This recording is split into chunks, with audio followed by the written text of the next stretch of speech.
औरत का फैसला। नैतिक मूल्यों से ये कहानी भले ही आपको इंसाफ करती ना दिखे, लेकिन जिम्मेदारियों की नजर से देखेंगे तो शायद कुछ समझ में आए। ये क्या है बहू, सुबह से घर का काम करती रहती है, फिर ऑफिस जाती है और बच्चों में लगी रहती है। अरे ऑफिस क्यों नहीं छोड़ देती, या फिर घर के लिए कोई नौकरानी रख ले।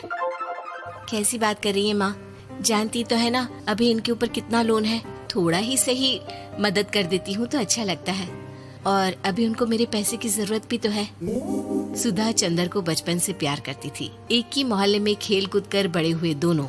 जहाँ सुधा संपन्न परिवार से थी तो वहीं चंदर का परिवार आर्थिक परेशानियों से जूझता ही रहा। लेकिन सुधा की जिद के आगे किसी की नहीं चली। सुधा, कल ऑफिस जल्दी जाना है और 2 दिन के लिए गुजरात ऑफिस के काम से भी जाना होगा।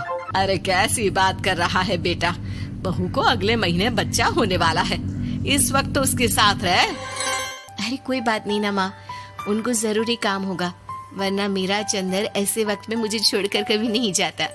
चंदर सुबह घर से निकलता तो आधी रात को घर में घुसता, वो भी शराब के नशे में। चंदर की माँ उसे खूब समझाती। अरे माँ, देख रही हो ना कितना कर्जा है सर पर, काम करना पड़ता है। दिन रात काम नहीं करूँगा तो घर कैसे चलेगा।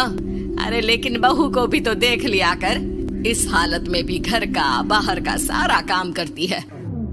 चंदर तो जैसे माँ की बात सुनकर भी अनसुना कर देता है। ऑफिस के बाद चंदर का फोन माँ के पास आता है। माँ, वो ऑफिस के काम से आज रात के लिए पास के शहर के ऑफिस जाना पड़ रहा है, कल सुबह आ जाऊंगा।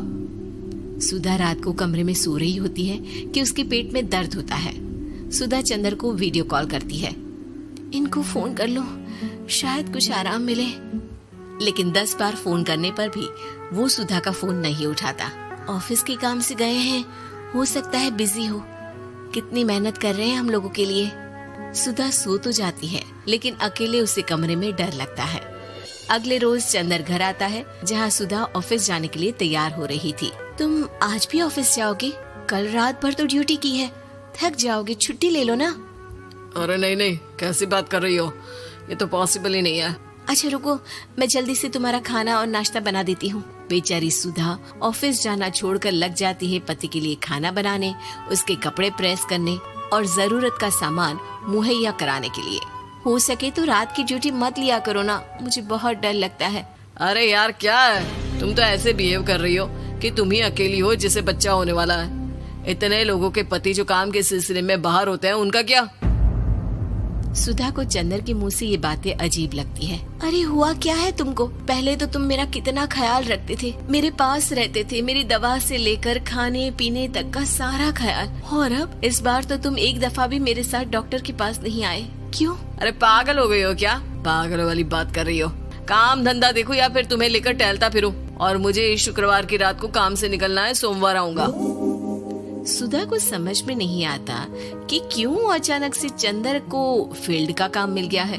लेकिन एक दिन, सुधा, मैं और चंदर जरा एक रिश्तेदार के घर जा रहे हैं, तुम भी तैयार हो जाओ, घर में अकेली कैसी रहोगी। अरे नहीं नहीं, इस हालत में इसे लेकर जाना ठीक नहीं है। अरे लेकिन मैं ऑफिस भी तो जाती हूँ, फिर घर में अकेले। चंदर उसकी कोई बात नहीं सुनता। वो सीधा कार निकालकर माँ को लेकर चला जाता है। सुधा घर के काम में लग जाती है कि अचानक उसकी नजर चंदर के बैग पर पड़ती है, जिसमें एक कागज दिखाई देता है।